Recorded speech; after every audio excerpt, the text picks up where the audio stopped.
कौन से फैक्टर्स इस समय बाजार पे हावी हैं और कौन से फैक्टर्स प्ले आउट हो रहे हैं मैक्रो वाइज माइक्रो वाइज, ये हम बात करेंगे। एक स्पेशल गेस्ट हमारे साथ जुड़ रहे हैं जो मैक्रो इवेंट्स को, डेटा पॉइंट्स को मार्केट के एलिमेंट्स के साथ जोड़ते हैं, और साहिल कपूर डीएसपी से हमें डीएसपी म्यूचुअल फंड से हमें जोड़ रहे हैं इस समय बात करने के लिए। साहिल, गुड आफ्टरनून।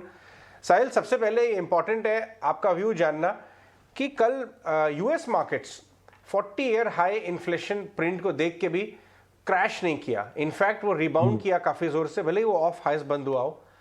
और कल शाम को हमारा भी जो यूएस अपना इंडियन इन्फ्लेशन है वो भी ऑलमोस्ट 2 ईयर हाई पे आया, लेकिन परेशान नहीं हो रहे हैं इससे ज़्यादा लोग। क्या धीरे धीरे इन द प्राइस होता जा रहा है? क्या व्यू है आपका? अगर यूएस इन्फ्लेशन आप देखेंगे, it's at about 42 year high now. और ये जो रीडिंग है इसमें एक चीज देखना पड़ेगा कि ये मार्केट को एक्सपेक्टेशन था कि जो बेस इफेक्ट है, बेस इफेक्ट मैंने लास्ट ईयर सेम मंथ में जो इन्फ्लेशन रीडिंग है बहुत कम था।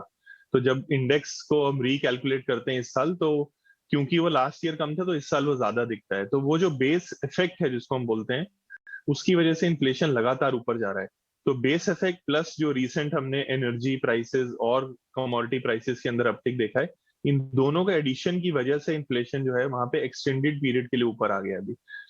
अगर आप हिस्ट्री में जाके देखेंगे, हर रिसेशन के बाद इन्फ्लेशन जो है वो रिबाउंड करता है और जनरली काफी हायर लेवल्स पे जाता है। जैसे कि 2008 में ग्लोबल फाइनेंशियल क्राइसिस के बाद भी यूएस का इन्फ्लेशन 4.5-5% के आसपास गया था। इस बार क्या हुआ कि जो सप्लाई साइड इश्यूज हैं प्लस जो अभी कमोडिटी का एक बड़ी रैली आई है 24 फेब के बाद, इन दोनों के कॉम्बिनेशन की वजह से स्टिकीनेस बन गया है। सेकेंड इंपॉर्टेंट पॉइंट, यूएस के अंदर डेटा ये बता रहा है कि April onwards the base effect will turn adverse, मतलब कि इन्फ्लेशन के लिए और ऊपर जाना थोड़ा कठिन हो जाएगा। तो जो हम मंथ ऑन मंथ इंक्रीज देख रहे हैं यूएस के अंदर, वो स्लो डाउन हो रहा है और हो सकता है कि अगली कुछ रीडिंग्स में मई या अप्रैल या मई में ये पीक आउट होके it will go back to थोड़ा नीचे के नंबर्स में आ जाएगा, 5% या उसके नीचे इन्फ्लेशन। सो एक ये आउटलुक है जो यूएस के अंदर प्ले हो रही है, जो कि नंबर्स में विजिबल है। और इंडिया में भी कुछ हद तक डेटा आपको बता रहा है कि Q1 के अंदर, अप्रैल मई जून के अंदर इन्फ्लेशन हाई रहेगा। उसका दो मेन कारण है। पहला, वेजिटेबल इन्फ्लेशन हाई रहने वाला है और सीरियल्स इन्फ्लेशन हाई रहने वाला है। ये दोनों कैटेगरी ऊपर है। और प्लस अब हम धीरे धीरे फ्यूल जो प्राइस इंक्रीज है उसका पास ऑन देख रहे हैं अभी, तो वो इम्पैक्ट भी अगले 2-3 महीने तक आएगा। These factors are well known, market ये फैक्टर्स को जानता है। सेकेंडली, ये कहना कि मार्केट ने इसको डिस्काउंट नहीं किया, उसके लिए हमें बॉन्ड मार्केट की तरफ देखना पड़ेगा। पिछले एक महीने में जब यूएस का लास्ट इन्फ्लेशन डेटा आया था और अब जो इन्फ्लेशन डेटा आया है, यूएस की 10 ईयर बॉन्ड यील्ड तकरीबन 90 बेसिस पॉइंट ऊपर है, 0.9%। तो मार्केट इसको डिस्काउंट कर रहा है लगातार और मेरे ख्याल से इसको डिस्काउंट करता रहेगा। ग्लोबली मॉनेटरी पॉलिसी नॉर्मलाइजेशन हो रहा है, बट गोइंग अहेड मुझे लगता है कि इन्फ्लेशन का जो सबसे बड़ा पीक है, हम कहीं उसके आसपास है इन अगले 1 या 2 महीने में। अच्छी बात बोली आपने। इनफैक्ट मेरा क्वेश्चन दूसरा आपके इसी बात के आगे लेके जाएगा, वो है क्रूड ऑयल के भाव को हमारे इंडियन ट्रेडर्स और इन्वेस्टर्स इतनी क्लोजली ट्रैक करने लगे लास्ट 2-3 महीने में। डे टू डे बाजार रिएक्ट करता है इस पर, और हालांकि 28-30% नीचे है 135 का पीक बना के, लेकिन आप, मुझे पता है कि आप इन्वेंट्री डेटा बहुत क्लोजली ट्रैक करते हैं और बाकी डेटा भी ट्रैक करते हैं क्लोजली। क्रूड का इन्वेंट्री डेटा क्या बता रहा है? क्या 80 to 90 या 90 प्लस, क्या एक ये न्यू नॉर्मल हो सकता है इंडिया के लिए, या आपको लगता है कि वापस मीन रिवर्ट उतना ही चला जाएगा 60-75 टाइप्स जो हमने पहले देखा है? जी, इसके साथ हाँ, इसमें बहुत सारे वेरिएबल्स हमें देखने पड़ेंगे। मैं कुछ की बात करूंगा अभी। देखिए, जो रशिया है, जो कि सबसे बड़ा फैक्टर है इस इक्वेशन में आज की डेट में, उसमें हमने देखा था कि तकरीबन 10.5-11 मिलियन बैरल्स पर डे की सप्लाई है रशिया के थ्रू, जिसमें से 7 मिलियन बैरल्स पर डे जो है वो उसका एक्सपोर्ट है। अब मार्केट एस्टिमेट कर रहा था कि इसमें से 2 या 3 मिलियन बैरल बाहर चला जाएगा। जो नंबर हमें मार्च के मिले, उसमें से केवल 500,000 मिलियन बैरल बाहर गया था। एस्टिमेट है कि अप्रैल में ये नंबर बढ़ के 2 मिलियन बैरल पर डे हो जाएगा। लेकिन अभी तक जितना डेटा हमारे पास है या जो भी कंपनीज पब्लिश कर रही हैं, उसके अकॉर्डिंग ये 2 मिलियन बैरल तक नहीं गया है। तो जो बड़ी डिसरप्शन ऑयल मार्केट में एक्सपेक्टेड थी, अभी भी रशियन ऑयल किसी ना किसी तरह फ्लो हो रहा है यूरोजोन में और अदर कंट्री, चाइना में, तो वो फ्लो लगातार बना हुआ है अभी भी। सेकेंड इंपॉर्टेंट फैक्ट कि सप्लाई साइड इश्यूज में यूएस ने 1 मिलियन बैरल पर डे अपने स्ट्रेटेजिक पेट्रोलियम रिजर्व से रिलीज करना स्टार्ट कर दिया है। तो ये दो फैक्टर अगर आप देखेंगे, सप्लाई साइड फैक्टर, इनकी वजह से मार्केट्स ने क्या किया, मार्केट्स का जो कर्व है जो कि बहुत डीप बैकवर्डेशन में था, जिसको उल्टा बदला बोलते हैं, जो कि एक एबनॉर्मल मार्केट कंडीशन है, मतलब कि क्रूड ऑयल का करंट मंथ कॉन्ट्रैक्ट अगर 100 पे था, तो जो नेक्स्ट ईयर का सेम मंथ का कॉन्ट्रैक्ट है वो तकरीबन $70 पे था, $30 का डिफरेंस था। आज का प्राइस इतना हाई था, वो जो स्प्रेड है जो $30 to $35 था, वो घट के तकरीबन $8 रह गया, जो कि आपको ये दिखा रहा है कि market has started discounting supply side issues, और उसको लग रहा है कि ये धीरे धीरे रिजॉल्व हो जाएंगे अगले 2 से 3 महीने में। बट इट्स एनीबडीज गेस कि ये कब रेजोल्यूशन आता है। बट मार्केट इसको थोड़ा बिनाइन तरीके से देख रहा है, अभी इसको रिजॉल्व होते हुए देख रहा है। और दूसरा बड़ा फैक्टर जो प्ले आउट हो रहा है वो है कि चाइना की डिमांड थोड़ी स्लो डाउन हो रही है, क्योंकि उसने कई नए लॉकडाउन इंट्रोड्यूस किए हैं। तो अगर आप ये दोनों फैक्टर को मिलाएं तो हो सकता है कि अगले 3 से 6 महीने में जैसे जैसे जियो पॉलिटिकल सिचुएशन नॉर्मलाइज होती है, ये जो डिफिकल्ट पीरियड है ऑयल प्राइसेस के लिए, ये पास हो जाए, and then oil prices will slide back to $80 और लोअर। वो नंबर कहाँ रुकेगा, it's very very tough to say. But अगर steady state basis, if we get normal supplies back to the market where, जो कि पहले थी before Russia Ukraine crisis started, तो मेरे ख्याल से ऑयल जो है वो $80 के नीचे वापस चला जाएगा अगले 3 से 6 महीने में। Alright, good afternoon Sahil, pleasure to have you.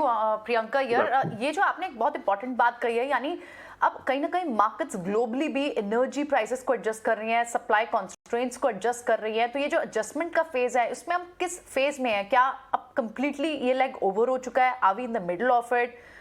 किस तरह से इसे रीड करना चाहिए? या फिर क्या ये सवाल करना ठीक होगा इस वक्त पर कि सप्लाई स्क्वीज, आपको शॉर्ट स्क्वीज अब आप कहाँ देखते हैं? यहाँ से ऊपर की तरफ कौन सी और सेक्टर्स हैं जिनमें बढ़त देखने को मिल सकती है? देखिए, पहला तो बहुत डिफिकल्ट है बोलना हम किस स्टेज में है, बट मुझे ऐसा लगता है कि मार्केट ने एक बड़ी डिसरप्शन को डिस्काउंट कर दिया है।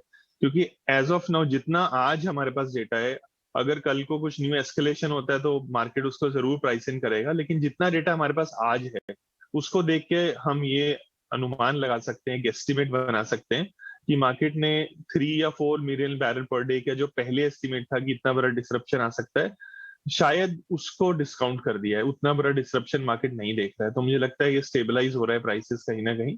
और दूसरा इंपॉर्टेंट एस्पेक्ट, अब मार्केट ये वेट कर रहा है कि जो सबसे बड़ा प्रोड्यूसर है यूएस, यूनाइटेड स्टेट्स, उसकी प्रोडक्शन कितनी बढ़ती है। लास्ट 2 हफ्ते में यूएस की production 11.6 million barrels per day से 11.8 मिलियन बैरल्स पर डे आ गई है। आज वेंसडे है तो आज उनका नया रिपोर्ट आएगा, दिस वीक इन पेट्रोलियम, उससे पता लगेगा कि प्रोडक्शन कितनी बढ़ रही है। अगर वो प्रोडक्शन और फास्ट पेस से बढ़ती है तो जरूर ऑयल प्राइसेस के लिए नेगेटिव होगा। सेकेंडली, कौन से सेक्टर जो हैं, अगर आप देखेंगे ऑल कमोडिटी सेक्टर, जो रिसोर्स सेक्टर है, वो अभी भी अपनी बढ़त बनाए हुए हैं। हालांकि थोड़ा लॉस ऑफ मोमेंटम हुआ है पिछले 5 से 7 दिन में, लेकिन अभी भी जो प्राइसेस, कमोडिटी प्राइसेस हैं, उसकी वजह से ये सेक्टर्स अभी भी प्रीमियम वैल्यूएशन पे ट्रेड हो रहे हैं। मुझे लगता है वहां पे थोड़ी कंसोलिडेशन या गिरावट आ सकती है। और सेकेंडली, जो सेक्टर्स रीओपन से बेनिफिट होते हैं, जैसे ऑटोज, क्रेडिट लिंक सेक्टर जैसे बीएफएसआई, इन सेक्टर से मुझे लगता है बढ़ोतरी हो सकती है अगले 3 से 6 महीने में, शॉर्ट टर्म में, या इवन 1 से 3 साल का व्यू यहाँ पे पॉजिटिव रह सकता है।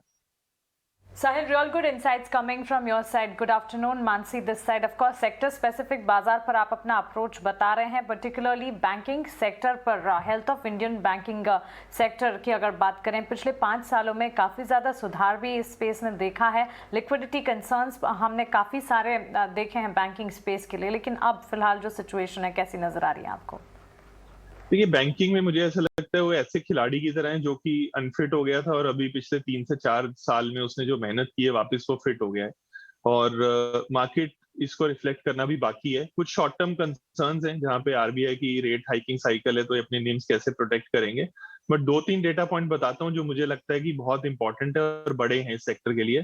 पहला तो जो है वो क्रेडिट ग्रोथ सिस्टम में वापस आ रहा है, और हमारी economic growth is also now becoming broad based. ज्यादा लोग अब रिकवरी की तरफ जा रहे हैं इकोनॉमी में, all strata of the society, जो कि बैंकिंग के लिए पॉजिटिव है। सेकंड, आप देखेंगे जो बैंकिंग क्रेडिट ग्रोथ का ब्रेकअप है, चाहे वो रिटेल पोर्टफोलियो हो, होलसेल लोन्स हो, पर्सनल लोन्स हो, ये सब के अंदर हम ग्रोथ देख रहे हैं। हालांकि कोई रनअवे ग्रोथ नहीं है, but numbers are rebounding from 50 year low या 50 साल के लो से नंबर धीरे धीरे वापस ऊपर आ रहे हैं। तीसरा बड़ा important factor, health of the banking system. NPS जैसे आरबीआई गवर्नर ने लास्ट मंथ बताया कि इस समय जीएनपीए रेशियोज हैं वो तकरीबन ऑल टाइम लो या उनके आसपास हैं कहीं पे। तो health of the banking sector काफी इंप्रूव हो गया है। तो मुझे लगता है जो रिस्पॉन्सिबल लेंडर्स हैं, जिनकी क्वालिटी अच्छी है और जो मार्केट शेयर कैप्चर कर रहे हैं लगातार, they will continue to do well. और अगले 1 से 3 साल में ये सेक्टर जो है वो लाइमलाइट में आ सकता है, बेसिस जहां पे जिस वैल्यूएशन पे और जिस बिजनेस साइकिल पे ट्रेड हो रहा है। और लास्ट पॉइंट, पिछले 3 साल में बैंकिंग सेक्टर का रिटर्न तकरीबन 0 से 10% के बीच में है। आप अलग अलग इंडाइसेस देखेंगे अगर उठा के, जैसे बैंक निफ्टी 10 से 15% का गेन है एब्सोल्यूट लेवल पे पिछले 3 साल में। तो कोई बहुत बड़ा प्राइस गेन भी नहीं है यहाँ पे। तो मुझे लगता है बैंकिंग के ये 3-4 फैक्टर हैं which makes me bullish on banking.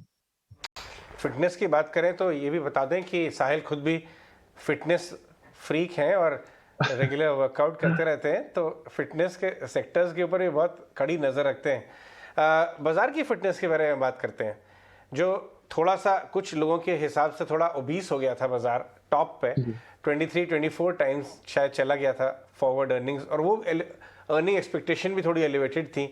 क्या आपको लगता है कि लास्ट कुछ महीनों में जो करेक्शन आया, जो अक्टूबर से चालू हुआ और वॉर की वजह से तो थोड़ा सा बढ़ गया, एक्सेलरेट हुआ था करेक्शन, क्या वो एक्सेसेस और फ्रॉथ बाजार से हट गया? एक तरफ अर्निंग रोल बैक हुए, दूसरी तरफ कंप्रेशंस, वैल्यूएशन भी कंप्रेस हुए। Different ends of the market आपको कैसे लगते हैं इस इशू पे?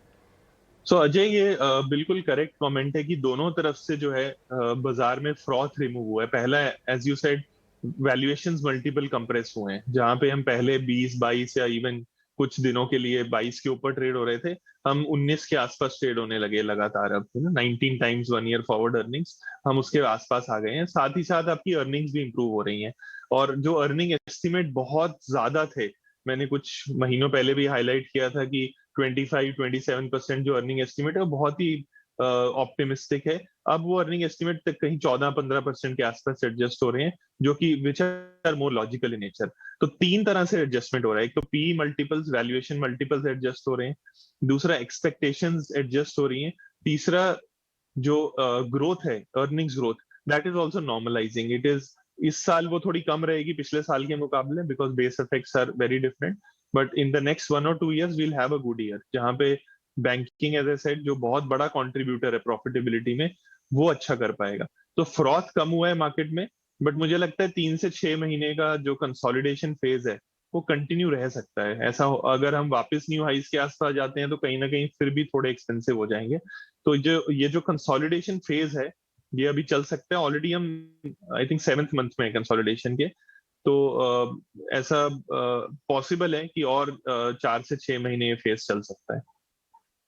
ऑलराइट, ठीक है। तो 4 से 6 महीने और फेस चल सकता है, नहीं लास्ट क्वार्टर तक, अक्टूबर नवंबर तक ये फेस चल सकता है। और आपने बताया 7 मंथ्स हो चुके हैं। एक और पॉइंट आपने जो साहिल यहाँ रेस किया कि जो हाई पीई स्टॉक्स थे, यूफोरिक स्टॉक्स थे, वहां पर एडजस्टमेंट हुई है, वहां वैल्यूएशन एडजस्टमेंट हुई है। एक और जो मेन पॉइंट की ट्रिगर रहा लास्ट ईयर के लिए वो था कि प्राइमरी मार्केट्स के लिए सेकेंडरी मार्केट से पैसा निकला था। इस साल के लिए LIC IPO आना है, उस पर आपका क्या व्यू बनता है? देखिए, जनरली हमने देखा प्राइमरी मार्केट जो है वो सेकेंडरी मार्केट का सेकंड डेरिवेटिव है। अगर सेकेंडरी मार्केट बहुत अच्छा करता है तो सेंटिमेंटली प्राइमरी मार्केट में काफी इश्यूएंसेस आते हैं। सेकंड, 2 बड़े फैक्टर थे, एक तो सेंटिमेंट और दूसरा there was lot of liquidity in the system last year. ये दोनों फैक्टर जो है प्राइमरी मार्केट के लिए बहुत सपोर्टिव थे। मुझे लगता है इस साल थोड़ा चुनिंदा एक्शन होगा। Some selective names will get listed. Of course LIC is a very very large IPO। So जो भी बड़े लार्ज IPOs हैं, कुछ deals of course they will go through, but I think थोड़ी सबड्यूड होगी मुकाबले लास्ट ईयर के the overall primary market activity, क्योंकि हमारे पास काफी सारी हेडविंड्स हैं इस साल। ग्लोबल मॉनेटरी पॉलिसी नॉर्मलाइज हो रहा है, डोमेस्टिक मॉनेटरी पॉलिसी नॉर्मलाइज हो रहा है, फ्लोज इतने स्ट्रांग नहीं है इस समय, sentiment is more sideways than very very upbeat. तो मुझे लगता है इन सारे फैक्टर्स की वजह से primary market could be more subdued this year than it was last year. बिल्कुल। साहिल, मैनी थैंक्स हमारे साथ जुड़ने के लिए, बाजार पर इतना डिटेल्ड आउटलुक, अपना अप्रोच हमारे साथ शेयर करने के लिए।